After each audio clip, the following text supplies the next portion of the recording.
ఇక హైదరాబాద్ లో అరుదైన ఆపరేషన్ చేశారు వైద్యులు. 100 ఏళ్ల వయస్సు పైబడిన వృద్ధురాలికి తుంటి ఎముక మార్పు చికిత్సను విజయవంతంగా పూర్తి చేశారు. దీనికి ల్యాండ్ మార్క్ ఆసుపత్రి సీనియర్ వైద్యులు డాక్టర్ సుధీర్ రెడ్డి నేతృత్వం వహించారు.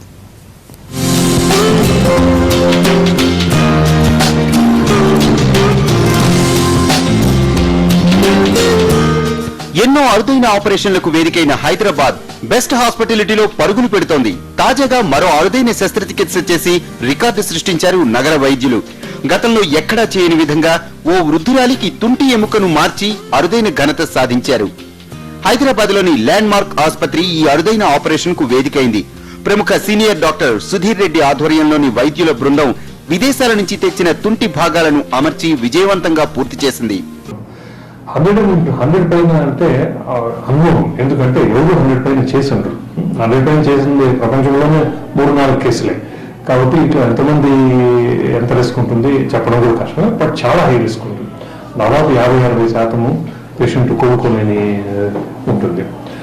ఈమె బాగా ఆరోగ్యంగా ఉంది. పేషెంట్ అప్పుడే కూడా బాగా నీట్గా బాగా ఆరోగ్యంగా ఉంది.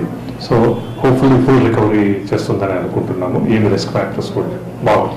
గంటపాటు తీవ్రంగా శ్రమించిన వైద్యులు అనుకున్న లక్ష్యాన్ని పూర్తి చేశారు. పేషెంట్ ఇప్పుడిప్పుడే కోలుకుంటున్నారు. 103 ఏళ్ల వయసున్న మహిళకు ఇదే ఆసుపత్రిలో ఆపరేషన్ జరిగినప్పుడు గిన్నిస్ బుక్ లో రికార్డైందని, ఈ ఆపరేషన్ తో కూడా గిన్నిస్ రికార్డులకు ఎక్కే అవకాశం ఉందని వైద్యులు చెబుతున్నారు. ఈ ఏజ్ లో తప్పనిసరి పరిస్థితి కాబట్టి చేయాల్సి వచ్చింది. రిస్క్ ఎక్కువ ఉంటుంది, అయినా పేషెంట్ చాలా బాగుంది. ఇది ఎందుకు స్టేట్మెంట్ ఇస్తున్నామంటే, ఇప్పటి వరకు వరల్డ్ రికార్డు గిన్నిస్ బుక్ లో కానీ టోటల్ హిప్ రీప్లేస్మెంట్ కానీ పార్షియల్ హిప్ రీప్లేస్మెంట్ కానీ ఉండేది 103 years. సో ఈ 104 years ఈ రోజు మేము చేసిన case Guinness book of world records ప్రకారము ఇది కొత్త రికార్డు కాబోతుంది. దానికి తగిన డాక్యుమెంటేషన్ కూడా తీసుకొచ్చి Guinness book of world records apply చేయబోతున్నాము. సో వాళ్ళు వచ్చి ఎగ్జామిన్ చేసిన తర్వాత ప్రాబ్లం ఇది రికార్డ్స్ లోకి ఎక్కుతాయి. ఈ అరుదైన ఆపరేషన్ స్ఫూర్తితో ఇలాంటి శస్త్రచికిత్సలు మరిన్ని చేస్తామంటున్నారు ల్యాండ్ మార్క్ ఆసుపత్రి వైద్య బృందం.